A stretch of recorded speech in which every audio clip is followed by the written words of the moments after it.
네, 여의도 인사이트로 이어가겠습니다. 오늘은요, KSGI 자산운용의 운용총괄 대표로 계시는 목대균 대표와 이야기 나눠보겠습니다. 대표님 어서 오세요. 예, 안녕하세요. 안녕하세요. 네, 네. 나오셔서 감사드리고요. 예, 불러주셔서 감사합니다.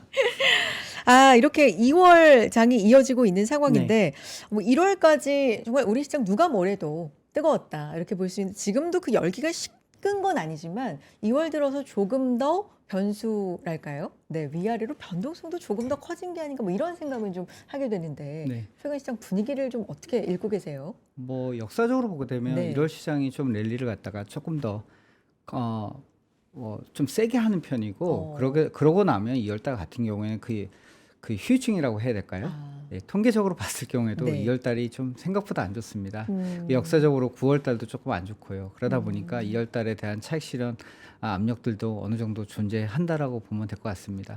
그런 가운데 최근에 좀 이슈가 많았었잖아요. 예, 워낙 그 미국 빅테크 같은 경우에는 3년 동안 20% 거의 뭐 매년 20% 정도 상승했었고 2025년에도 뭐 10% 정도 상승을 했었고 작년 같은 경우에는 우리나라 증시가 이제 4월 달 저점 이후에 아주 랠리를 좀 보이다 보니까 증시에 아주 투자자들의 차익 실현 욕구가 아주 이렇게 뭐라고 해야 될까요? 차익 실현 욕구가 많이 존재하고 있는 상황에서 악재라고 할 수 있는 것들 뭐 이벤트성으로 이제 몇 가지가 좀 터졌다라고 생각하면 될 것 같습니다. 네. 가장 컸던 것 같은 경우에는 케빈 워시라고 연준 총재가 이제 새로 임명될 수 있다라는 얘기가 있었는데 연준 총재가 임명되기 전후에 역사적으로 보게 되면 증시가 별로 안 좋았습니다. 왜냐하면 불확실성이 있는 거죠. 저 사람이 뭐 할지 모르기 때문에 그거에 대한 경계감이 생각보다 많았고 그리고 뭐 케빈 워시 얘기는 좀 더 하겠지만 그런 부분이 조금 작용을 했었다라고 볼 수 있을 것 같고 실적 발표가 나왔는데 지금 AI 그 투자에 관련해 가지고 사람들의 의구심이 생각보다 많습니다. 의구심이. 예, 네. 2022년 말에 이제 저희가 챗 GPT가 나왔지 않습니까? 그리고 23년, 24년을 넘어오면서 계속적으로 그 AI 인프라 투자라고 하는 부분이 계속적으로 투자자들의 관심의 화두였었고 그런 부분이 계속 진행이 됐었고요. 근데 금액적으로 너무 커져가는 거예요. 그러다 보니까 야 이렇게 엄청나게 많은 금액을 투자하는데 과연 수익성은 이제 이런 질문이 작년부터 나왔었고요. 그래서 작년 연말에 보게 되면 미국 월가에서 그 ROI에 관련된 얘기들을 워낙 많이 했었고 네. 과연 이거 펀딩 어떻게 되느냐 이런 우려감들이 있었는데 양적 긴축에 관련된 얘기를 하다 보니 그 얘기가 나오다 보니 시장이 화들짝하게 놀랐던 거죠. 그리고 별로 뉴스에는 안 나온 것 같은데 금과 은에 대해서 증거금융 CME에서 올렸습니다. 올리다 보니 6번째였던 걸로 제가 기억을 하고 있는데 2011년에 금이 고점을 쳤을 때도 증거금이 올라가면서 고점을 쳤던 기억이 납니다. 그와 마찬가지로 이번에 증거금이 올라가면서 금, 은 하락했고 비트코인은 그 전부터 계속적으로 좀 하락을 하고 있었던 상황이었고요. 그러다 보니까 이제 유동성이 급했던 투자자들 같은 경우에 우량 주식을 팔아가지고 메꾸는 현상도 같이 일어나면서 좀 생각보다 혼탁한 모습을 좀 보여주었습니다. 가장 제가 봤을 경우에는 지난주 같은 경우가 좀 많이 고민됐던 상황이었던 것 같아요. 아 이거 고점 치고 내려가는 거 아니야? 이런 얘기를 좀 저도 심지어 많이 할 상황이었고 거기에다가 뭐 우리 사스라고 하는 소프트웨어 기업에 대한 악재들도 많이 터지다 보니까 정신 없었고요. 다행히도 지금 이제 그래도 미국 증시에서 반등을 하고 있고 그러면 이제 조금 호흡을 가다두면서 그럼 향후에 증시가 어떻게 갈 건가 한번 고민을 해봐야 될 때가 온 것 같습니다. 일단 조정인 것 같아요. 저는.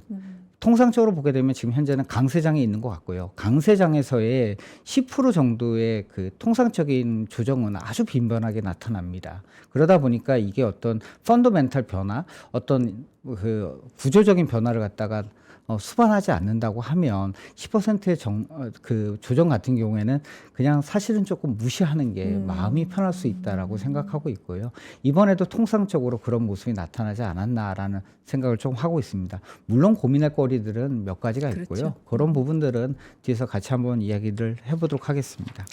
차익 실현 욕구가 좀 많아지는 굉장히 가파르게 올라온 시장에서 네. 지금 대표님이 쭉 정리해 너무나 일목요연하게 정리해 주셔서 최근에 어떤 고민거리들이 있었나 이런 것들이 좀 빌미가 돼서 시장이 하락을 했지만 요거는 강세장 가운데 조정이었다라고 결론을 네. 일단 내려주셨고 대표님 이제 다른 말씀인데 대표님 글로벌 1세대 펀드 네네. 매니저이시죠? 네. 그러면 이제 몇십 년간 시장을 보신 거잖아요.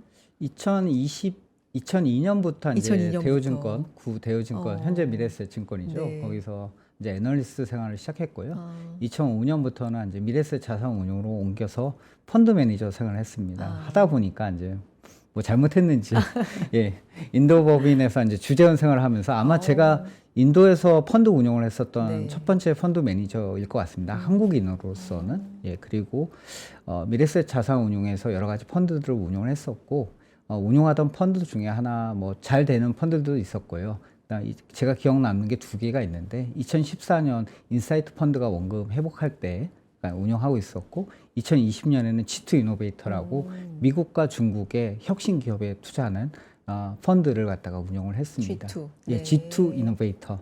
예, 그 아직도 그 생각이 많이 나는 펀드입니다. 그렇군요. 이걸 굳이 이제 몇십 년간의 경력을 여쭤보는 이유가 지금의 시장을 봤을 때 많은 분들께서 와, 이런 시장 처음이야라는 느낌을 좀 받으시잖아요.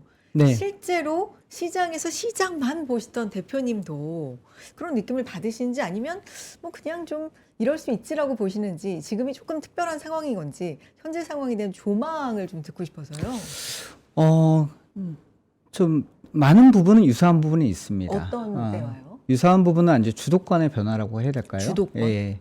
소프트웨어 산업에 대해서 요새 상당히 부정적이더라고요. 이제 클로 1년 전 같은 경우에는 이제 딥시크 모멘트라고 해서 딥시크의 출현으로 인해서 이제 엔비디아가 10% 이상 하락을 하는 모습을 좀 보여줬었고 최근에는 이제 클로드의 코워크라는 부분, 뭐 볼트모시라고 또 얘기를 하는 사람도 있는데요.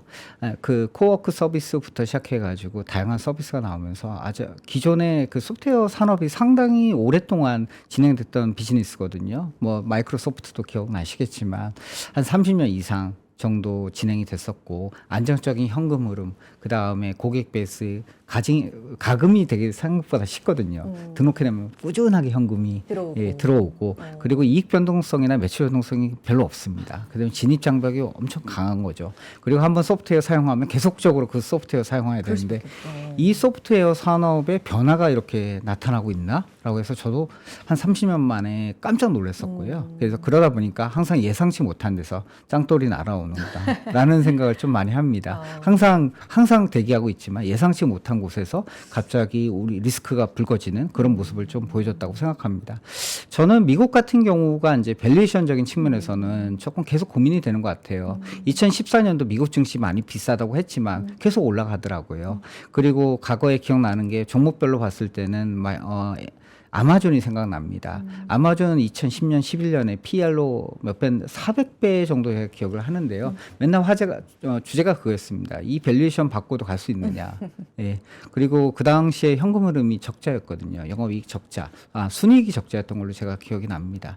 그러다 보니까 이런 기업 투자해도 되는 거냐라고 질문이 많이 있었고요. 이걸 봤을 때 최근에 이제 과잉 투자를 하고 있는 우리 빅테크들, 그 다음에 밸류에이션이 상당히 비쌌던 팔란티어들 이런 기업들 보면서 과거의 그 모습 속에서 조금 그 미래를 살짝은 유추할 수 있지 않을까. 예, 뭐 역사는 반복되더라고요. 근데 네. 리듬이 살짝 바뀌어서 종목이나 이렇게 세부 스토리는 조금 다르다라고 생각할 것 같습니다.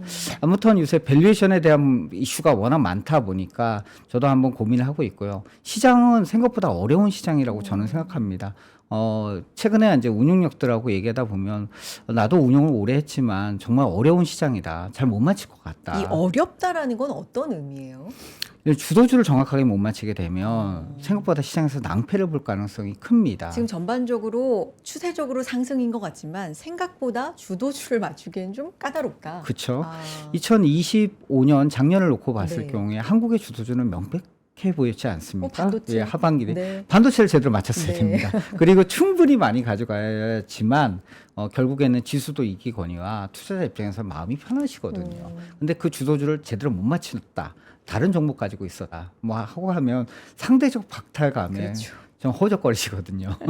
그러다 보니까 이게 시장이 시장이 모든 종목이 올라가는 시장이 아니라 집중돼서 올라가는 시장이기 때문에 그러면 이런 누가 다음에 바톤을 이어받고 올라갈 것이냐에 집중을 할 수밖에 없고요. 그렇게 되면 손바뀜도 빨라야 되거든요. 네. 예, 주도주를 갖다가 그 시세가 분출될 때까지 가지고 있을 만한 뚝심이 있어야 되고요. 주도주의 변화를 저도 정확하게 모르겠습니다만 주도주가 변화할 때 이 주도주의 변화를 갖다가 빨리 포착하고 바꿀 수 있는 어떤 그 빠른 손도 필요하다고 저는 생각을 합니다. 지금 사실 시장이 뭐 다 좋은 얘기가 압도적으로 조금은 더 많아 보이긴 합니다만 만약에 지금 대표님께서 보시기에 투자자들이 좀 가장 착각하기 쉬운 지표가 있다. 뭐 이런 걸 만약에 있으시다면 어떤 부분을 좀 주목하고 계세요? 방금 전에 말씀드렸던 게 그 밸류에이션 지표일 것 밸류. 같아요. 예. 밸류에이션 지표는 생각보다 이제 과거로 이제 돌이켜 생각해 보게 되면 언제나 맞습니다. 비싼 주식이었어. 예, 팔았어야 되는데 그리고 많이 올랐기 때문에 비쌌어라고 생각하기 때문에 밸류에이션 지표는 후행적으로 지나고 보면. 예, 지나고 네. 보면 저희는 이제 제가 그 전문 용어를 좀 쓰면 백미러를 보고서 운전을 한다라고 생각합니다. 그런데 뭐 조금 전문 용어 쓰게 되면 주식시장은 포워드 루킹이지 않습니까? 미래를 보고 투자하기 때문에 사실 과거를 보고는 누구나 잘할 수 있습니다. 예, 누구나 투자를 잘해요. 지나고 나면 그 주식 샀었어야 되는데 다 이해하죠. 그렇지만 앞으로의 미래를 놓고 봤을 경우에는 그럼 그 주식 뭘 살 거냐 하면 저도 헷갈리고 모든 사람이 헷갈립니다. 그래서 밸류에이션 지표를 갖다 볼 경우에는 저희는 후행적으로 봅니다. 10년 평균을 보통 놓고 보고 PR로 봤을 경우에 미국 시장 지금 비싸다라고 놓고 보게 되면 이제 10년 평균으로 보면 역사적으로 한 16배, 18배 정도 거래가 됐는데 지금 한 이제 20배가 넘으니까 생각보다 비싼 거 아니야? 사실은 투자자분들이 그걸 또 의식하고 있고요. 그러다 보니 작년 같은 경우에는 미국 같은 경우에는 기업 이익 증가하는 것만큼 주식이 올랐고요. 사실 멀티플에서는 페널티를 받았습니다. 반면에 한국 같은 경우에는 이익 증가 플러스 그 다음에 이제 멀티플 확장으로 주식이 오른 거죠. 그냥 이익으로 설명 안 되는 부분을 이제 멀티플 확장이라고 저희가 얘기를 하는데 그러다 보니까 기대감이 어느 정도 반영이 돼 있었다라고 생각합니다. 그래서 요거는 귀에 걸면 귀걸이, 코에 걸면 코걸이, 밸류에이션 지표는 항상 그렇고요. 그럼 그보다 선행하는 게 뭐냐? 저는 투자했을 때 과거에 보게 되면 그 이익 상향 비율이라고 표현하고 그 이익이 어떻게 업그레이드 되고 있느냐라고 좀 얘기를 합니다. 그래서 작년 같은 경우에도 SK 하이닉스랑 삼성전자에 대해서 이제 질문이 많이 왔을 때 네. 언제까지 가야 됩니까? 이익 상향 조정이 계속되는 한 계속 들고 가는 게 맞습니다라고 얘기를 했었거든요. 그 질문은 참 지금도, 어렵죠. 네. 예. 지금 근데 연초부터 시작하더라도 이제 우리 DDR 가격 올라가면서 DDR 가격을 갖다가 50% 예상했는데 실제로 나온 거 보니까 한 100% 맞아요. 올라간다고 얘기를 했습니다. 그러다 보니까 이익 상향 애널리스트 바쁘시죠. 이익 추정치 상향 조정하시느라 바쁘시고요. 사실 그러다 보니 결과적으로 이 기업 이익이 상향 조정되는 것 같다. 펀드 매니저 관점 그리고 펀더멘탈 접근 방법에서는 가장 유용한 지표라고 생각합니다. 그래서 이익 상향 조정 모멘텀 좀 영어로 좀 썼는데요. 이익 추정치가 상향되는 것 갖다가 많이 봐야 된다고 생각합니다. 그리고 조금 불안한 것들이 몇 개 있다라고 얘기했는데 지금 캐펙스 결국에 지금 모든 스토리의 근원은 미국의 그 AI 투자라고 생각하고요. 이 AI 투자 같은 경우에는 그러면 얼만큼 지속될 수 있느냐에 대한 함수라고 생각합니다. 다행히 2026년 투자 규모가 한 6,600억 달러 정도 되는 것 같아요. 그 시장 예상치가 이제 5천억 달러였으니까 그 대비는 상회했고요. 전년 대비해서도 꽤 많이 증가한 것으로 나타나고 있습니다. 빅테크들이 투자를 많이 하는 거죠. 그렇게 되면 뭐 우리나라의 대표 종목인 SK 하이닉스나 삼성전자 이익 추정치에는 상당히 긍정적일 수밖에 없고 삼성전자와 SK 하이닉스의 이익 추정치가 상향 조정이 된다고 하면 코스피는 자연스럽게 1분기와 2분기 같은 경우에는 낙수 효과로 인해서 계속가는 경향이 있습니다. 그러니까 아직까지는 랠리는 지속된다라고 보시면 될 것 같고 밸류에이션도 그렇게 비싸 보이지는 않는 상황이거든요. 다만 리스크가 있다라고 하면 이 많은 돈을 갖다가 어떻게 펀딩을 할 것이냐, 어떻게 누가 될 것이냐라는 부분입니다. 빅테크를 보게 되면 뭐 구글 같은 경우는 자체적으로 만들어낸 현금 흐름 가지고 투자를 할 수가 있어요. 양호하거든요. 메타 같은 경우에는 자본 조달을 일부 하지만 그래도 아직까지 나쁘지 않습니다.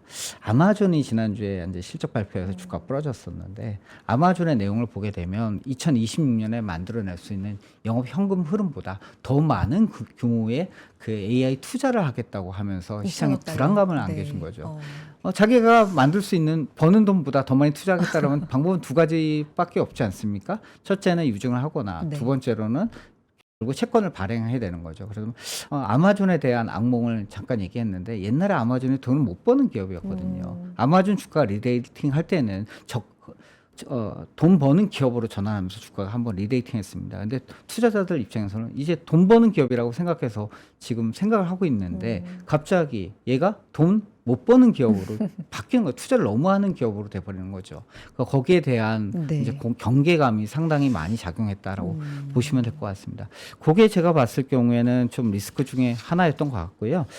또 다른 리스크라고 보게 되면 그 지금 아까 전에도 얘기했지만 지금 소프트웨어 관련 쪽에서의 변화가 조금 생각보다 커가지고 이걸 어떻게 볼 것인가에 대한 고민을 조금 많이 하고 있습니다. 소프트웨어 기업들을 그 AI 에이전트 기업 그리고 AI의 발전에 따라서 약간 소프트웨어 기업들을 다르게 봐야 되는 거 아닐까. 우리가 너무 쉽게 생각했다 하는 생각을 좀 하고 있고요. 여기에서 플랫폼으로서 가치를 갖다 증명할 수 있는 기업, 결과물 베이스로 해가지고 결과를 가져올 수 있는 팔란티어 같은 회사들 같은 경우에는 그래도 좀 무난하지만 기존에 조금 편안하게 장사했던 기업들 같은 경우에는 힘들지 않을까. 그러다 보니까 저도 그런 과격한 표현은 최근에 거의 못 봤는데 모 IB에서 그 소프트웨어 산업을 갖다가 과거에 그 신문 산업으로 비유를 하더라고요. 망했다라는 얘기죠. 뭐 멸망이란 표현도 나오더라고요. 그러다 보니까 이게 뭐지? 이런 네. 고민을 조금 하고 있습니다. 그래서 요거는 저도 결론이 안 끝났지만 아무튼 큰 변화가 있을 것 같다라고 생각해서 아주 경계하면서 보고 있고요. 그다음 매크로 측면에서 봤을 경우에 요새 이제 우리 시대의 고민이긴 한데 저희도 자산 운용사를 하고 있지만 주니어 앞으로 향후에 신입을 많이 뽑아야 되나라는 네네네. 고민이 많이 있습니다. 아, 사원을. 예. 네. 왜냐하면 그 경험치를 많이 가지고 계신 분이 보통 인공지능을 갖다가 AI, LLM이라고 하죠. 웬만한 걸 다 하거든요. 심지어는 요새는 원고를 만들고 읽어달라 그러면 또 읽어주기까지 하고 있고요. 그 동영상 제미나이 같은 경우에는 유튜브에 나오고 있는 내용을 갖다가 분석 정리까지 해주는 상황입니다. 그러다 보니까 경험자의 입장에서 무엇을 어떻게 할지 아는 그 어떤 좀 경험이 많은 분들 같은 입장에서는 신입을 굳이 데리고 일할 필요가 옛날보다는 없어지는 거죠. 그러다 보니까 지금 미국 고용하고 잠깐 시켜보게 되면 미국 고용은 생각보다 나쁘지 않거든요. 지금 3에서 4% 정도 되는데 그 놀랄만한 수치가 있는 게 지금 16에서 24세 청년 실업률이 10% 이상입니다. 결국에는 신입들이 지금 일을 갖다가 못 찾고 있는 거죠. 근데 이런 현상이 갈수록 좀 심화되지 않겠습니까? 그러다 보게 되면 이게 결과적으로 보게 되면 시간 지나서 네. 어떤 부메랑 효과로 다가오지 않을까라는 생각을 조금 하고 있어서 네. 이런 부분은 좀 장기적으로는 살펴봐야 될 리스크라는 생각을 좀 하고 있습니다. 대표님이 지금 미증시와 우리 증시를 이제 거의 한 번에 이제 거의 큰 그림으로 아우를 수 있는 사항들 잘 정리를 해주셨는데, 네. 근데 이제 이런 게 있어요. 예를 들면 캐펙스 투자를, 설비 투자를 빅테크들이 그렇게 늘린다. 굉장히 걱정되는데? 라는 부분들이 있지만 한편으로 우리 증시로 넘어와서 물론 충격을 같이 받고 나서도 다시금 해석이 되는 건 그런데 빅테크들이 그렇게 투자를 늘릴 때는 이 돈이 어디로 흘러 들어갈까? 우리는 하드웨어 강국이잖아. 우리는 칩을 잘 만들잖아. 결국에는 수주가 다 우리 쪽으로 들어오면 우리 쪽에는 호재 아니야. 이제 이렇게 해석되는 흐름이 있는 거잖아요. 네, 맞습니다. 그러니까 요거는 어떻게 가치 위기라기보다는 좀 다르게 해석할 측면들도 있게 보시는 건지 이런 부분도 궁금합니다. 2025년부터 좀 우리 증시 측면에서는 네. 미세한 변화가 나타나는데 이상한 변화? 뭐예요? 미세한. 미세한? 미세한 작은 네네. 변화인데 네. 사람들은 이제 미국 증시 투자하시는 분들 계속 투자를 많이 하고 종목들 잘 피킹하고 있습니다. 왜냐하면 종목별로는 그 미세한 변화들이 다 나타나지 않거든요. 그런데 미국 증시는 이제 기업 이익에만 기반해서 올라가는 시장이 돼버렸습니다. 이익 10% 올라가게 되면 업사이드는 10%가 딱 되는 거죠. 반면에 미국 외 지역이 2025년 이후에는 더 강세를 보이고 있습니다. 그래서 그리고 이 미국의 캐펙스 투자 스토리, AI 그 인프라 투자 스토리에 가장 수혜를 받는 국가가 어디냐라고 이제 글로벌로 놓고 보게 되면 아이러니컬하게도 뭐 한때는 뭐 헬조선이라고 얘기도 많이 하고 그 뭐 미장으로 또 많이 떠나신 것 같긴 한데 대한민국이었던 것 같습니다. 예. 제조업과 관련된 모든 밸류체인을 그래도 가지고 있는 상황이고요. 그렇죠. 특히 AI 인프라 투자에서 가장 코어라고 봤을 경우에는 뭐 이제는 많은 분들이 아시는 것 같아요. 뭐 얘기를 안 하셔도 메모리 그리고 HBM인데 이걸 해낼 수 있는 기업들 같은 경우에는 SK 하이닉스랑 지금 삼성전자이거든요. 네. 그리고 지금 엔비디아 같은 경우에는 블랙웰로부터 시작해서 이제 루빈까지 계속적으로 세대가 업그레이드 되고 있는데 옛날에 마이크론이 있었거든요. 시장 점유율을 보게 되면 마이크론이 20% 정도 차지해서 HBM3까지는 붙어왔는데 루빈부터는 마이크론 테크놀로지의 시장 점유율을 갖다 낮게 보는 경향이 요새 있습니다. 세미 어널리시스 같은 경우에는 좀 과격하게 마이크론 테크놀로지가 0이 된다. 4에서 네. 루빈이죠. 네네. 네. 루빈에서 차지하는 비중을 갖다가 0으로 보고 있더라고요. 그러면 SK 하이닉스가 70%, 그러면 삼성전자가 30% 정도 보는 게 맞고요. 네. 이런 점이 시사하는 게 뭐냐라고 봤을 경우에는 이런 우리 자랑스럽게도 우리나라 기업이긴 하지만 그 메모리 쪽에서 가지고 있는 공급자의 우위, 그 가격 결정권은 아무래도 유지가 될 수밖에 없다. 그리고 2026년까지의 그 물량은 다 이미 팔린 거 아니겠습니까? 그럼 2027년, 28년까지 지속이 돼야 되는데 인텔의 CEO가 최근에 그 얘기를 거들었지 않습니까? 2028년까지는 아무리 봐도 이러한 그 물량 부족 현상이 쉽게 해결이 되지 않을 것 같다라는 얘기를 했기 때문에 당분간은 조금 그 이전보다는 뭐 한국이 뭐 시클리컬하고 제조업 베이스고 상당히 여러 가지 외풍, 변수에 외생 변수에 흔들릴 수 있는 구조이긴 합니다만 그래도 그나마 AI 인프라 투자의 장기 사이클에 기반해서 조금 갈 수 있는 여지가 생기지 않았나 생각합니다. 예전에 젠슨 왕 CEO가 그 얘기를 했었거든요. 2030년까지 AI 인프라 투자, 데이터 센터에 투자되는 게 3조 달러다. 예. 나누기 5 하면 매년 6천억 달러가 투자가 돼야 되는 거군요. 지금 그런데 그걸 갖다 항상 상회했습니다. 시장의 예상치를 상회하고 있고요. 뭐 다른 IB들 같은 경우에 사실 그 금액 대비 더 높게 보거든요. 제가 아는 숫자는 5조 달러 투자한다고 또 투자 얘기를 한 것도 있습니다. 그래서 그러다 보면 이런 숫자를 갖다가 뭐 그 데이터 센터지 않습니까? 데이터 센터에 서버렉이 들어가고 서버렉에 들어가려고 하면 이제 HBM이 꼭 들어가지 그렇죠. 않겠습니까? 예, 그러다 보니까 이 HBM에 대한 경쟁력은 당분간 유지될 것 같다. 물론 빅테크들이 또 앉아서 당하지는 않거든요.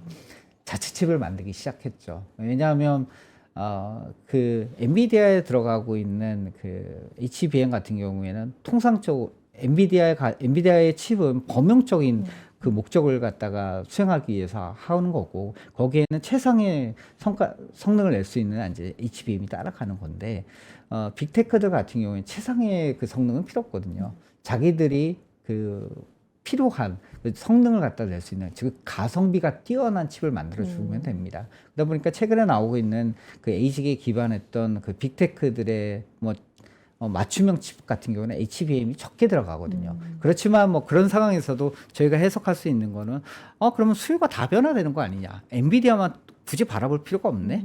그러면 알파벳도 바라볼 수 있고 우리 마이크로소프트도 볼 수 있고 다른 데도 좀 바라볼 수 있는 게 아니냐. 그러다 보니 이제 투자하는 입장에서 봤을 경우에는 생각보다 좋게 해석이 되는 거죠. 그리고 숫자가 좋게 나오다 보니까 지금 대한민국 메모리하고 제조업체 입장에서 봤을 때는 아주 스위스팟에 와 있다라는 생각을 좀 할 수밖에 없습니다.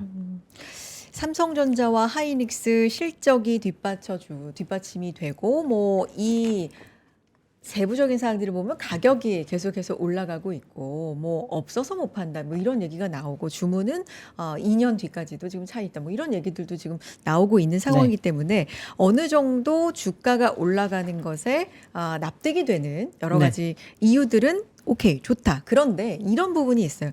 5,000 지금 300 정도 가까이 올라와 있는 이 지수에서 사실 그 삼성전자와 하이닉스 상승률을 빼면 한 3천 중반, 뭐 4천 부근 여기이기 때문에 이게 너무나 이제 몰려 있기 때문에 낙수 효과는 어느 정도까지 기대해 볼 수 있을까? 혹시라도 요 반도체가 꺾이면 지수 자체가 워낙에 우리가 긴 박스권을 겪었기 때문에 대표님 뭐 이런 네. 부분까지도 좀 생각은 해보게 되는 너무 이른 생각인가요? 아까 전에 말씀드렸지만 그 대한민국이라는 특성상 반도체 산업, 특히 메모리 산업이 가지고 있는 위치는 아주 큽니다. 그 삼성전자 하이닉스의 영업이익 그로스를 갖다가 놓고 그 지수를 예측할 수가 있습니다. 그래서 코스피를 1분기에서 2분기 정도 선행합니다. 만약에 그 삼성전자와 SK 하이닉스의 영업 성장률, 그 영어로 생각이 나가지고요. 네네네. 영업이익 증가율입니다. 네네네. 예, 영업이익 증가율이 꺾인다고 하면 그때는 좀 조심해야 된다고 생각하고 있고요. 근데 현재까지는 나쁘지 않은 국면이기 때문에 그거는 좋게 봐야 될 것 같습니다. 지금 현재 상황에서도 JP모건이 얼마 전에 7,500을 제시하면서 저를 깜짝 놀랐겠는데 그 논리를 보니까 그쪽도 반도체를 엄청 긍정적으로 보고 있으시더라고요. 그러다 보니까 그런 부분을 반도체가 설명하는 향후의 업사이드 반도체가 끌고 가는 부분이 60% 이상을 갖다가 보고 있는 상황이고 저희가 또 다른 제조업들 좋은 게 있거든요. 조방원이라고 해서 뭐 많은 사람들 투자하시고 지금도 투자하고 계시는데 이쪽 부분에서의 그 이익 성장 같은 경우에도 한 20에서 30% 매출 성장률로 놓고 봤을 때는 20% 정도의 그 2030년까지 성장이 조금 예상이 되고 있고요. 그런 부분 또 예측 가능성도 생각보다 높습니다. 지정학적 이슈도 존재하고 그다음에 미국 같은 경우에는 지금 MRO 조선과 관련해서 MRO 수요도 꾸준하게 나올 수밖에 없는 상황이고 이게 예측 가능성이 생각보다 높다 보니까 이쪽에서 그 조방원 쪽에서 우리 지수를 끌고 가는 힘도 한 40% 정도 된다고 생각합니다. 그리고 이제 한국 정부가 고질적으로 가지고 있는 한국의 디스카운트를 해결하기 위해서 밸류 프로그램을 갖다가 지금 하고 있는 상황이고 저도 깜짝 놀랐습니다. 작년도 같을 경우에는 상법 개정이 1차, 2차, 3차 지금 3차 이제 진행 중인데요. 1차가 통과됐을 때 결국에는 이사의 충실 의무지 않습니까? 그게 통과됐을 때 저도 과연 이게 되나? 막 이런 생각을 조금 할 정도로 충격이었었고요.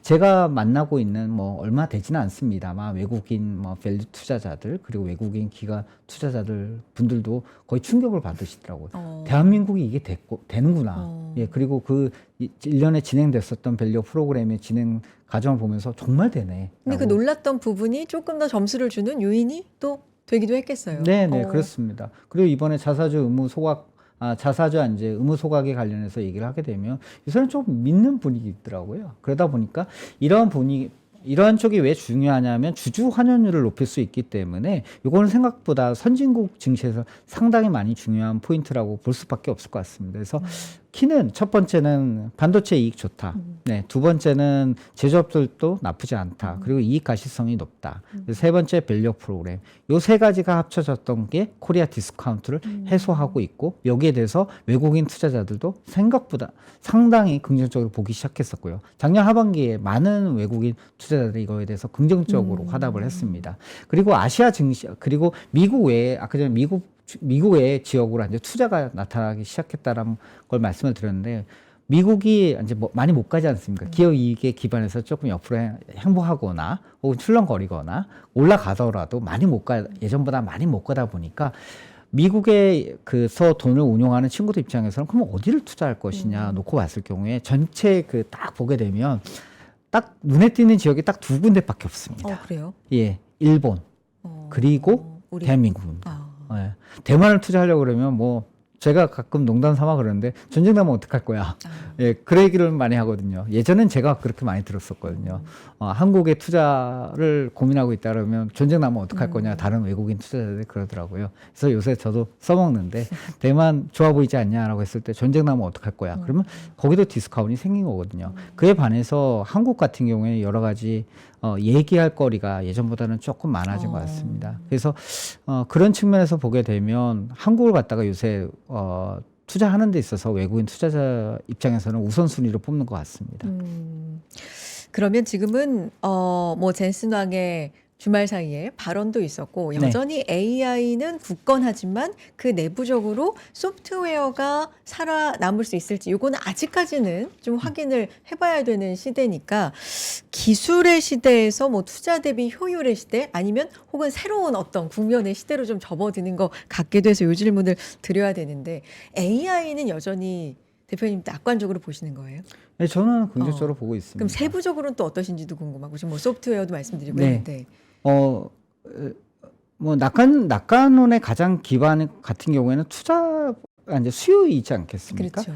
제미나이의 이제 그 토큰 사용량을 갖다가 얘기를 좀 해보면 네. 좀 더 감이 올 것 같아요. 제가 그 자료는 없는데 그 구글이 매년 이제 컨퍼런스를 하잖아요. 네네. 그런데 그때 이제 구글에서 설명할 때 왜 지금 AI 수요가 폭증하는지를 설명했을 때 토큰 사용량 가지고 이야기를 했습니다. 숫자로 증명하는군요. 2025년 그 1년 전이네요. 네. 2025년 얘기를 하더니만 2024년 대비 25년 토큰 사용량, 데이터 처리량이죠. AI에서 그 데이터 처리량이 30배가 증가했다. 30배. 그러면서 이제 업데이트를 해주는데 네. 매 분기 2배씩 증가하고 있습니다. 라고 얘기를 하더라고요. 분기마다요. 분기마다 2배씩. 근데 그게 무엇을 얘기하냐면 지금 지구상에서 AI를 사용하는 그 수요가 폭증하고 있다는 걸 얘기합니다. 수요는 이렇게 폭증하게 되는데 구글에서 왜 투자를 하겠습니까? 수요가 워낙 증가하니까. 그럼 이 수요에 대처해야 되지 않겠습니까? 그렇죠. 이 수요가 증가하는 걸 갖다 못 쫓아간다고 하면 생존의 문제랑 직결되지 않겠습니까? 그러다 보니까 모든 경영진들이 내가 시장에서 탈락되느니 차라리 투자하다. 장렬하게 전사하더라도 투자하는 쪽으로 가야 되겠다라고 생각을 했었던 거고요. 지금은 과소 투자가 더 위험하다. 예, 그걸 갖다가 예전에 얘기를 많이 했던 네. 것 같아요. 지금은 구글도 그 얘기를 했던 것 같아요. 투자를 작게 했다가 처하는 위험이 더 크다. 그렇기 때문에 더 많이 해야 되겠다라는 네. 얘기를 했었던 거고요. 공격적인 투자가 지금 감행이 되고 있는 시점이라고 생각합니다. 근데 투자 금액이 워낙 커지다 보니까 실제로 빅테크들이 2023년하고 24년에 투자할 때는 아무도 그 투자 금액에 대해서는 얘기를 안 했어요. ROI라고 하는 거에 대해서도 그렇게 많이 언급을 하지는 않았습니다. 근데 이번에 아마존 투자 금액이 자체적으로 발생하는 현금 흐름 대비 넘어서니까 문제가 되는 거죠. 야, 이거 좀 심한 거 아니야? 작년에 제가 기억나기로는 작년 하반기에 미국에서 아마존, 메타, 오라클 등이 시장에서 채권을 발행해서 회사채를 찍어가지고 네. 자금을 조달하다 보니까 분위기가 싸해졌거든요. 바로 요겁니다. 옛날 같은 경우는 너네가 번 돈으로 투자하는 건 오케이인데 갑자기 외부에서 자금을 조달해야 될 정도로 지금 돈이 그 정도로 지금 돈이 없니? 이렇게 생각을 하게 되는 거죠. 그 정도로 투자 금액이 커졌니? 라고 생각을 하고 있는 거고 올해보다는 그러면 2026년보다는 2027년 가게 되면 더 투자 금액은 증가하지 않겠습니까? 그럼 투자 금액이 증가하더라도 이 액수로 봤을 때는 말도 안 되는 금액이 나오게 되는 거죠. 거기에 대해서 그러면 투자자들은 물어볼 수밖에 없죠. 이거 가지고 언제 수익 낼 거냐. 결과적으로는 아무리 우리가 바람직한 미래가 있다고 하더라도 이제 청구서적인 측면에서 봤을 경우에는 이 비용의 계곡을 갖다가 어떻게 넘어갈 건지에 대한 고민을 할 수밖에 없다라고 생각됩니다. 그리고 돈을 쓰는 거는 바로 지금이고 매출은 저 멀리 있지 않습니까? 그러면 이걸 갖다가 어떻게 고민해야 되느냐? 뭐 메타 같은 경우도 채권을 찍을 때 30년인가 40년짜리를 찍었다고 저는 얘기를 들었었고 잘 찍었더라고요. 회사채를 조달할 때 장기적으로 조달했더라고요. 그게 시사하는 건 뭐냐면 단기적으로는 돈을 못 벌 것이다라는 걸 시사하고 있는 거죠. 그러면 이걸 갖다 투자자들은 어떻게 바라볼 것이냐에 대한 고민이었고 항상 앞으로는 투자 금액이 어느 이상 커졌기 때문에 ROI에 대한 부분은 계속적으로 나올 수밖에 없는 부분이라고 생각합니다. 그리고 인프라 투자가 핵심이기 때문에 여기에 돈을 누가 대느냐에 대한 고민도 해야 되는데 예전 같은 경우에는 그 AI 관련된 데이터 센터를 갖다가 주로 돈을 댔던 게 리츠 같은 회사들 혹은 거기에 전문화된 PE였습니다. 근데 이제는 월가가 다 돈을 대고 있거든요. 그러다 보니까 AI가 무너지면 안 됩니다. 모든 월가들이 나서서 AI 스토리를 갖다가 할 수밖에 없는 상황이기 때문에 단기적으로 봤을 경우는 AI에 대한 낙관론 그리고 AI에 대한 어떤 펀딩 같은 측면에서 봤을 경우는 단기적으로는 조금 더 갈 여지가 있다. 그러나 잠재된 위험은 이거 누가 조달할 거냐? 이 많은 돈 어떻게 조달할 거냐? 그리고 그거 제때 수익성 날 거냐? 그리고 항상 퀄리티가 좋은 쪽도 있지만 나쁜 회사들도 있거든요. 작년도 같은 경우는 블루아울에서 블루아울 주가가 지금 생각보다 부진하고 아폴로 SM 매니지먼트라고 여기도 이제 이런 쪽으로 전문적인 대체 투자를 하는 미국의 대표적인 회사인데 주가가 안 좋거든요. 네. 그럼 얘네들 왜 주가 안 좋냐라는 걸 갖다 반문할 수밖에 없습니다. 거기에 대해서 이제 미국 투자자들이 네. 조금 싸한 느낌을 가지고 있는 거죠. 근데 최근에 보면은 기업뿐만이 아니라 뭐 연준 의장 지명자라든지 연준 의장까지도 AI는 뭐 진짜다라든가 AI를 통한 어떤 성장 기업의 뿐만 아니라 국가의 성장 이런 것도 뭐 진심으로 좀 얘기를 하고 있는 거 보면 놓칠 수 없는 뭐가 한 뿌리가 아주 굳건하게 됐다라는 건 느낌이 오는데 일단 기업별로 현금 창출 능력이라든가 빚을 얼만큼 내고 있어 이거 가지고는 좀 잣대가 아주 엄격해진 건 맞다. 네, 맞습니다. 말씀으로 대표적으로 알아듣겠습니다. 이제 뭔가 네. 잘못된다고 하면 오라클이 잘못될 가능성이 아무래도. 크죠. 그러다 보니까 작년부터 오라클의 CDS 네. 스프레드를 시장에서 면밀하게 관찰하고 있는 상황이고요. 이제는 이제 아마존도 면밀하게 관찰해야 되는 기업 중에 하나가 되지 않았나 하는 생각합니다. 그리고 아까 전에 얘기했던 대체 자산 운용, 전문화된 대체 자산 운용, 블루아울이나 몇 개의 회사들 갖다가 주가를 유심히 볼 필요가 있다라고 합니다. 대체 생각합니다. 자산 운용이라고 하면 거기는 어떤 뭘 하는 회사인 거예요? 물론 아시는 분들 많으시겠지만 블루아울이라는 회사 이제 여러 번 언급을 해주시니까. 데이터 센터 네. 부동산에 투자를 하고 있습니다. 근데 그리고 거기가 주가가 많이 떨어졌다라는 건 시사점이 좀 있다. 네. 네. 왜냐하면 데이터 센터도 결국에 부동산이지 않겠습니까? 예. 교회에다가 데이터 센터를 짓고요. 지은 거에다가 이제 GPU를 집어넣고 그다음에 데이터 센터를 운영하는 누군가가 생겨나지 않겠습니까? 그러면 자산은 그렇게 만들어지는데 그럼 여기다가 누군가 돈을 대야 되지 않겠습니까? 그렇군요. 예. 옛날에는 리치 회사들을 보통 많이 했는데요. 요새는 은행부터 시작해가지고 다양한 PE 그리고 은행들 그리고 일금융권 회사들까지 전부 다 투자를 하고 있는 상황이고요. 그러다 보니까 이러한 여파가 만약에 잘못된다고 하면 금융권 전반으로 확산될 수 있는 리스크는 존재합니다. 저는 긍정적으로 보는데 이런 리스크가 있기 때문에 항상 그거는 모니터를 해야 되는 거죠. 그런 부분은 저희들이 아주 긴밀하게 아주 예리하게 모니터링을 하려고 노력하고 있습니다. 근데 최근에 미증시 흐름 보면 이제 뭐 다우도 5만을 찍었고 합니다만 약간은 기술주 중심으로만 올라갔던 시장에서 좀 다변화되는 느낌, 뭐 소비재라든가 네, 좀 방어라든가 경기 민감 순환이라든가 이런 쪽으로도 포트가 좀 다변화되는 것 같아서 이것도 좀 시사하는 바가 있을까요? 지금 한 랠리를 보게 되면 2023, 24, 25 동안에 이제 IT 쪽에서 많이 투자를 해서 차익을 아무래도. 갖다 많이 거두셨지 않습니까? 뭐 M7 투자하면 됐었던 시장이지 않습니까? 근데 투자자 입장에서 보게 되면 이제 M7 주가가 옛날 같지가 않아요. 상승률이. 예, 네. 상승률도 그렇구나 변동성이 커졌습니다. 그렇죠. 투자자 입장에서 불편하거든요. 그러면 이 불편한 주식을 갖다가 다른 쪽으로 다변화시키게 되거든요. 그러다 보면 그게 순환매라고 불리게 됩니다. 차익 실현하는 거죠. 투자자 입장에서는 차익 실현해서 상대적으로 많이 안 오른 건 가지고 있자. 예, 옵션 성격의 것도 있고 여러 개 보게 되면 뭐 트럼프 정부에서 소비를 진작하려고 노력하는데 쿠폰을 나눠준대. 그러면 그쪽에서 좋아지는 거죠. 그러니까 그런 모멘텀이 있는 거. 아니면 아예 싸워서 사람들이 너무 좀 부정적으로 생각하는 거 아니냐? 대표적인 게 이제 헬스케어 바이오였던 네네. 것 같은데 트럼프가 이제 헬스케어 정책을 너무 이제 부정적으로 가져오니까 헬스케어에 하도 혹독했거든요. 그러다 보니까 주가가 20년 그때 봤을 때 15년 저점이더라고요. 밸류에이션으로 봤을 경우에는. 그러다 보면 모든 투자자들이 다 그렇게 얘기하는 거 아니겠습니까? 이제 트럼프의 부정적인 정책 효과는 이미 주가에 반영됐습니다. 그러면 이걸 사보는 게 어떻겠습니까? 더 이상 하락하지 않습니다. 그러면 또 일부 투자자들 같은 경우에는 움직이거든요. 그러면 다른 투자자들이 또 같이 들어오게 되고 그러면 이제 순환매가 만들어지는 거죠. 한국도 지금 비슷한 흐름을 겪고 있는데 반도체만 가지고 있다 보니까 이제 불안한 거죠. 나 수익 좀 났는데 이거 계속 가지고 있어도 되나? 혹시 문제 없나? 과거에 이제 악몽이 생각나시는 거죠. 그러면 또 딴 거 가지고 있어야 되나? 이런 식으로 이제 고민하시는 것 같고요. 미국 쪽에서 봤을 경우에는 그 최근에 스타일로 보게 되면 모멘텀이 지난주에 유독 안 좋았었고요.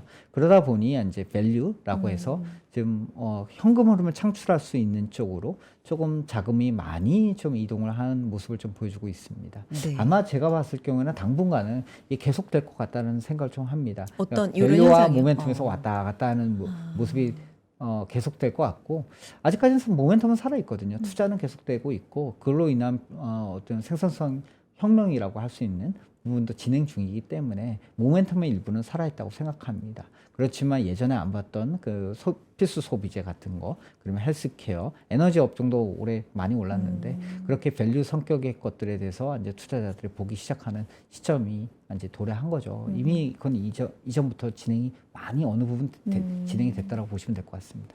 최근에 이제 유동성 얘기를 많이 해서 지금 이제 말씀해주신 뭐 산업적인 측면, 기업적인 측면에서도 보다가 전반적으로 유동성이 뭐 예를 들면 긴축의 기미가 보인다거나 뭐 어딘가에서 뭐 코인 시장도 한번 시장 전반에 금융시장 전반에 영향을 줬지만 뭐 이런 부분들 근데 미국 신정부는 여전히 부양책 예고를 하고 있기도 하고 그런데 캐비너 씨 같은 경우는 긴축하려는 거 아니야? 뭐 이런 걸로 좀 시장에 충격을 주고 있기도 하고 이 정책적인 조금 거시적인 측면에서도 봐주셨으면 좋겠어요. 지금 어떤 흐름으로 가고 있는 겁니까?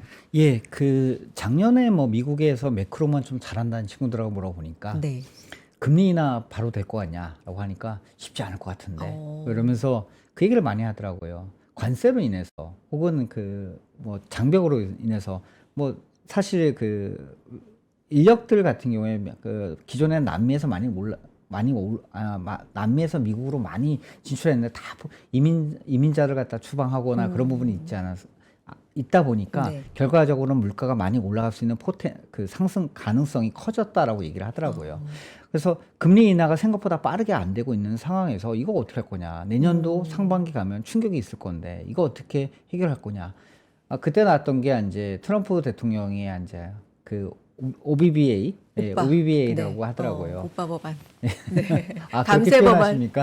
예, 예.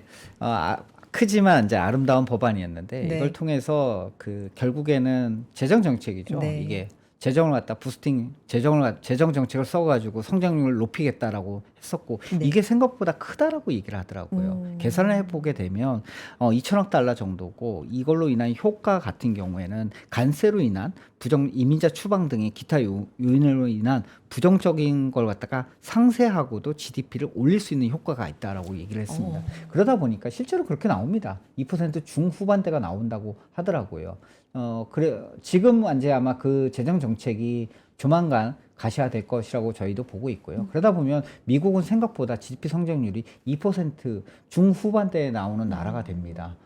대한민국보다 높죠. 예, 그러다 보니까 이제 미국에 대한 성장에 대해서는 상당히 견조한 믿음을 가질 수밖에 없고요. 통화 정책이나 이런 부분에서는 약한 거죠. 금리를 갖다가 예전 같은 경우는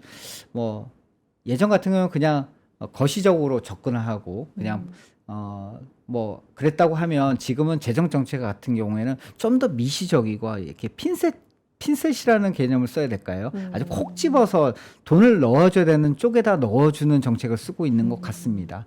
과거에는 요걸 갖다가 중국 같은 경우에 국가 자본주의의 형태를 갖다가 이런 모습을 좀 보여줬는데 보조금 같은 거, 관세를 통해 보조금 같은 걸 통해서 특정 산업을 갖다 육성시키는 정책을 갖다가 많이 사용했다고 하면 트럼프 대통령이 약간 모방을 했는지 그런 쪽으로 가고 있는 건지 미국식 국가 자본주의의 모습을 갖다 가져오고 있다고 생각됩니다.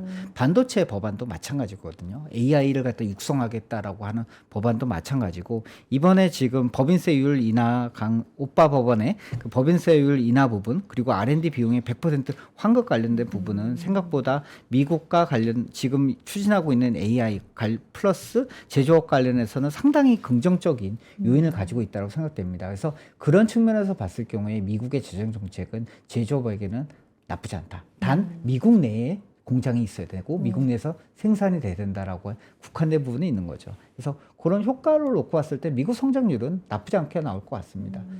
부정적인 효과를 상쇄할 수 있을 만큼 충분히 나쁘지 않다. 그래서 뭐 그 거시적인 측면에서 봤을 경우에는 지금 뭐 그 연준 의장도 바뀌게 되셨지만 그분도 그걸 알고 계시겠죠. 그런 다음에 생산성 혁명을 통해서 전체적으로 물가는 낮출 수도 양은 생산량은 증가시키고 반면에 물가는 통제할 수 있다는 그런 믿음까지 간 거죠. 그러다 보면 연준의 위치는 예전에 큰 연준보다는 작은 연준을 갖다가 꾸릴 수 있는 게 가능해지고 네. 그러면 연준에서 했었던 일부 역할들 같은 경우에는 사실 재무부로 가게 되겠죠. 그러면 네. 트럼프 대통령이 원하는 대로 연준은 그냥 통화 정책만 하는 거고 재무부 같은 경우에는 모든 재정 정책과 그 상업용 은행까지 다 통제할 수 있는 자기가 원하는 대로 돈의 흐름을 갖다가 재편할 수 있는 에셋 엘로케이터 자산 배분의 역할을 갖다가 본인이 하게 되는 거죠. 그걸 원하는 것 같습니다. 그래서 그분을 통해 가지고 원하는 게 모든 돈의 자산 배분을 본인이 하시겠다라고 상상하지 않았나. 이건 좀 앞서가는 겁니다. 저희 그 음모론이고요.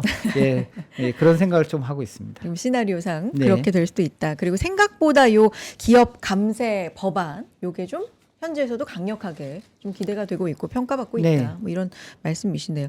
알겠습니다. 대표님 이제 마무리 쪽으로 이제 좀 가면서 그래서 대표님이 이제 돈의 흐름을 잘 몇십 년 동안 읽어 오셨으니까 현재 시점에서 우리가 대표적으로 뭐 물론 다른 나라 많습니다. 세계 다른 나라 많지만 대표적으로 미국, 한국 이렇게 봤을 때 지금 주식 뭐 아니면 채권도 있을 수 있고 요즘은 금은 같은 원자재도 좀 투자를 하시고 여러 가지 측면에서 배분을 국가별 배분도 그렇고 뭐 자산별 배분도 그렇고 어떻게 하는 게 지금 시점에서는 가장 효과적인 투자일까요?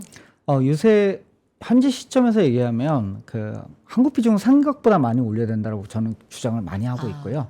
그리고 원자재 비중 생각보다 많이 올려야 된다고 얘기하고 있습니다. 금, 은에 대해서는 뭐 최근 조정이 있지만 그럼에도 불구하고 아시아 중앙은행들의 수요 증가에 대한 부분은 생각보다 오래 갈 수 있는 스토리인 것 같다. 그리고 글로벌 은행들 중에서도 대부분의 그 은행들이 뭐 6,000불 이상 지금 보고 있는 강세로 자들이 많거든요. 그리고 디베이스먼트 이제 트레이딩이라고 화폐를 못 믿겠다라고 했었던 부분이 저는 꽤 오래 갈 수 있는 오래 갈 수 있다라고 생각합니다. 그리고 가장 좋은 포트폴리오 뭐냐? 비중은 잘 모르겠는데 예전에 보니까 가장 좋은 포트폴리오가 그 사계절 투자라고 모르겠습니다. 사계절? 예. 뭐예요? 뭐냐면 주식, 채권, 금, 현금 각각 4분의 1씩 25%. 이걸 가져가는 게 가장 좋다고 하더라고요. 이게 이론적 근거가 없습니다. 근데 항상 그렇듯이 이론적 근거가 없는 포트가 생각보다 파워풀하더라고요. 이게 예전에 전통적인 주식 60, 채권 40 혹은 주식 70, 채권 30의 포트폴리오를 이기더라고요. 최근 같은 경우는 또 금이 워낙 많이 올랐지 않습니까? 금 같은 경우는 또 인플레이션 해지의 수단으로 또 사용이 되다 보니까 주식과 채권에서 가지지 못한 특성이 있는 것 같고요. 그 다음에 경기 침체가 발생했을 때는 뭐니 해도 현금이 최고입니다. 그러다 보니까 이 포트폴리오가 다른 그 주식하고 채권으로만 믹스된 포트폴리오 대비해서 단순한데 가장 성과가 좋다.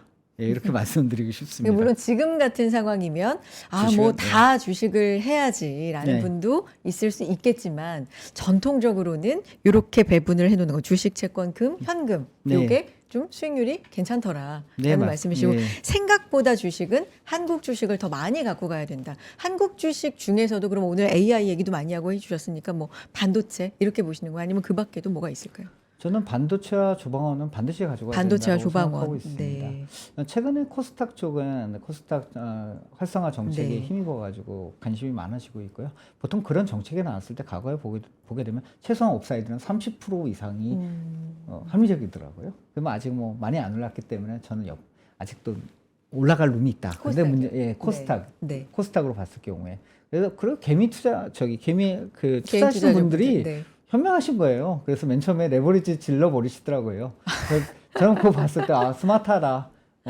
그건 뭐 기관 투자자로는 할 수는 없죠. 그렇지만 개인이 책임지시고 투자하시는 분들 입장에서 봤을 때는 뭐 나쁘지 않은 방법이라고 생각합니다. 근데 항상 그건 과하면 안 되는 거 아니에요?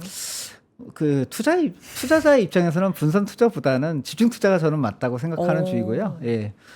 분산 투자 너무 하면 언제 부자 되겠습니까?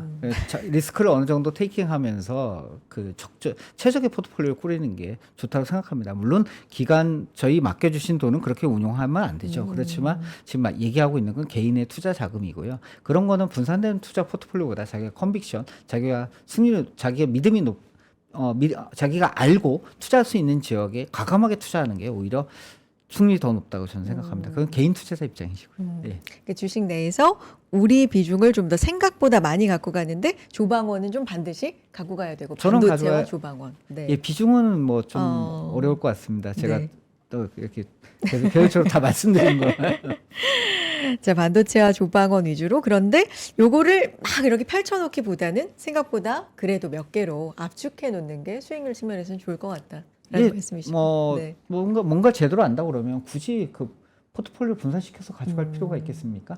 그리고 이제 뭐 어떤 기업이 예를 들어서 SK 하이닉스가 뭐가 안 좋아졌다라고 하면 SK 하이닉스만 팔면 되잖아요. 근데 한 포트에 10개 종목이 있다고 하면 얼마나 머리가 아프시겠습니까? 네. 근데 그런 측면에서 최근에 ETF도 상당히 많이 하시니까 이것도 괜찮은 방법입니까?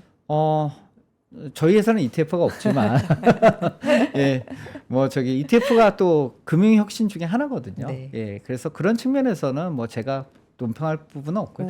개인 투자자분들에게 어떤 효익을 가져다 주는 상품이라 저는 믿고 있고요. ETF 나쁘지 않다고 생각합니다. 예. 운영하시진 않지만 그 시장 관점으로 말씀을 해주셨고요. 알겠습니다. 오늘 전반적인 시장 이야기 분위기까지 온도까지 좀 체크해 볼 수가 있었습니다. KSGI 자산운용의 운용총괄 대표로 계십니다. 목대균 대표 함께했습니다. 대표님 고맙습니다. 네, 감사합니다. 네, 여의도 인사이트까지 이렇게 함께 하셨습니다. 자, 안내 하나만 드릴까요? 윤명철 교수님 여러분 많이들 아시죠? 유라시아 오디세이 재밌게 보신 분들 아마 많으실 겁니다. 죽기 전에 꼭 가봐야 할 단 하나의 투어라고 불리는 이 원정대 드디어 모집이 시작됐다는 소식입니다. 윤명철 교수님과 함께하는 유라시아 원정대 문의할 수 있는 번호 밑에 나가고 있네요. 010-8651-5870 이렇게 나가고 있는데요. 자, 끝없이 펼쳐진 이 천산 초원부터 압도적인 규모의 파미르 고원, 화려한 문명의 역사를 담은 사마르칸트까지 이 유라시아 오디세이 보면 꼭 한 번쯤 가고 싶다 이런 댓글들 참 많았고 저도 그 중에서 댓글들 좀 봤던 것 같아요. 그 꿈 같은 여정이 현실이 될 수 있도록 이번 해외 투어 12기 중앙아시아로 떠나는 계획 짜고 있습니다. 안내해드리면 카자흐스탄, 키르기즈스탄, 타지키스탄, 우즈베키스탄 이렇게 4개국을 가는데요. 11박 12일 동안 누비는 일정이고요. 봄 기온 진짜 만연한 4월 21일 딱 날씨 좋을 때 출발할 예정입니다. 윤명철 교수님의 설명까지 함께하는 살면서 두고두고 기억에 남을 만한 그런 여정이 될 테니까 윤명철 교수와 함께하는 유라시아 원정대 지금 바로 영상 하단 링크를 통해서 신청해 주시면 되겠고요. 지금 나가고 있는 전화번호 통해서도 문의해 주시면 되겠습니다. 자, 여기까지 하겠고요. 여의도 인사이트까지 오늘도 함께해 주신 여러분 감사드리고 내일도 클로징 벨부터 여의도 인사이트까지 인사드리겠습니다. 내일 뵙죠. 여러분 고맙습니다.